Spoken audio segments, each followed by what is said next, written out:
Assalamualaikum warahmatullahi wabarakatuh. Hadirin yang dimuliakan Allah.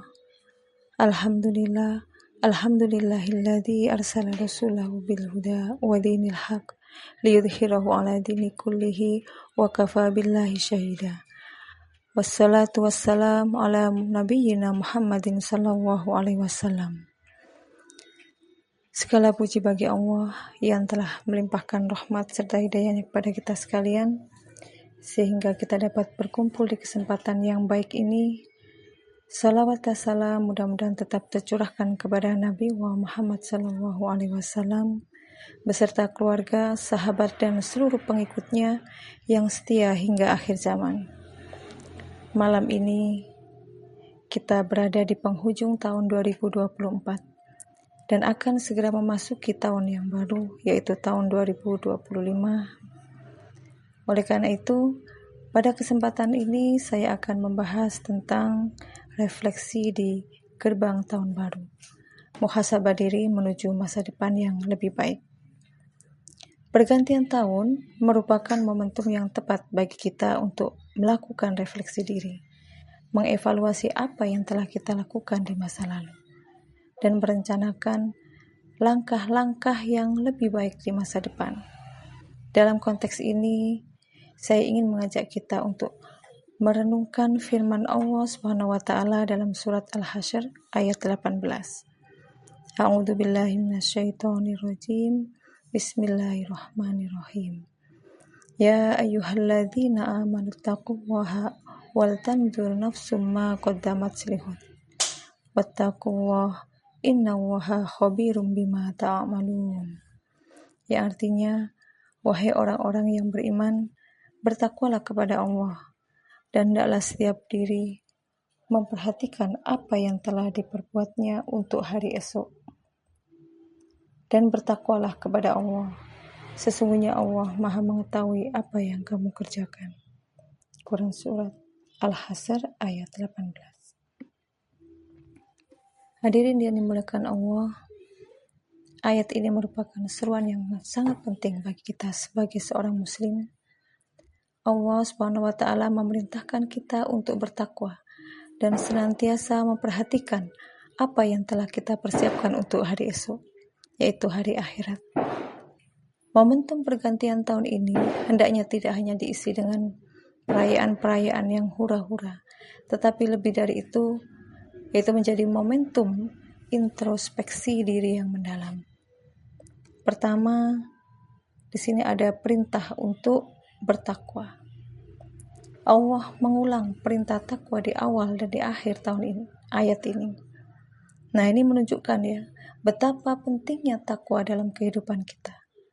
Takwa bukanlah sekedar ucapan, tetapi implementasi nyata dalam setiap aspek kehidupan. Takwa berarti menjalankan segala perintah Allah dan menjauhi larangannya, baik dalam ibadah, muamalah, maupun akhlak. Di tahun yang baru ini, mari kita tingkatkan kualitas takwa kita dengan memperbaiki ibadah, memperbanyak amal soleh, dan menjauhi segala perbuatan yang dilarang oleh Allah Subhanahu wa taala. Yang kedua, perintah untuk memperhatikan apa yang telah diperbuat untuk hari esok, yaitu akhirat.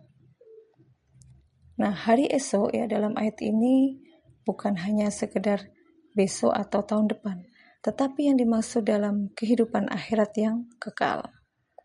Jadi ayat ini mengingatkan kita bahwa kehidupan dunia hanyalah sementara, sedangkan kehidupan akhirat adalah abadi. Oleh karena itu, sudah seharusnya kita mempersiapkan bekal yang cukup untuk menghadapi kehidupan setelah kematian. Hadirin yang dimuliakan oleh Allah, momentum pergantian tahun ini adalah kesempatan emas bagi kita untuk melakukan muhasabah, mengevaluasi diri, dan merencanakan langkah-langkah perbaikan di masa depan. Mari kita renungkan beberapa pertanyaan berikut. Sudahkah kita memaksimalkan waktu yang telah diberikan oleh Allah Subhanahu wa taala untuk beribadah dan beramal soleh?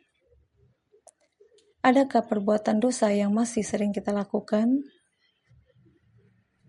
Sudahkah kita memberikan manfaat yang optimal bagi sesama? Apa yang telah kita persiapkan untuk menghadapi kehidupan akhirat? Nah, dengan menjawab pertanyaan-pertanyaan ini secara jujur, insya Allah kita dapat mengidentifikasi kekurangan dan kelemahan diri, serta merencanakan langkah-langkah perbaikan yang konkret. Nah, di sini ada beberapa langkah yang bisa kita lakukan ya di tahun yang baru. Yang pertama yaitu memperbaiki kualitas ibadah. Jadi kita tingkatkan kualitas ibadah kita ya, baik itu ibadah mahdoh maupun ibadah ghairu mahdoh ya, seperti sholat, puasa, zakat, sedekah, membantu sesama, berdakwah, dan ibadah-ibadah yang lainnya. Yang kedua, kita bisa memperbanyak amal soleh. Kita lakukan perbuatan baik sekecil apapun, baik yang bersifat individual maupun yang sosial. Yang ketiga, menjauhi perbuatan dosa. Kita bertekad ya untuk meninggalkan segala perbuatan yang dilarang oleh Allah Subhanahu wa taala. Yang keempat, kita bisa melakukan menuntut ilmu agama. Jadi kita perdalam pemahaman agama supaya kita bisa beribadah dan beramal dengan benar. Dan yang kelima, kita bisa melakukan dengan cara bergaul ya dengan orang-orang yang soleh. Jadi lingkungan yang baik ini akan memotivasi kita untuk menjadi lebih baik. Hadirin yang dimuliakan Allah, pergantian tahun adalah simbol dari berjalannya waktu. Waktu adalah nikmat yang sangat berharga yang diberikan Allah SWT kepada kita.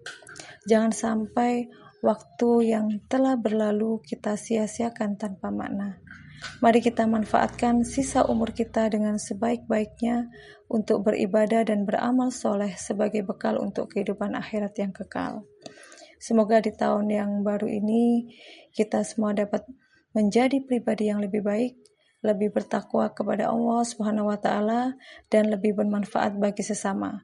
Semoga Allah Subhanahu wa taala senantiasa memberikan hidayah dan taufiknya kepada kita semua. Amin, amin ya rabbal alamin.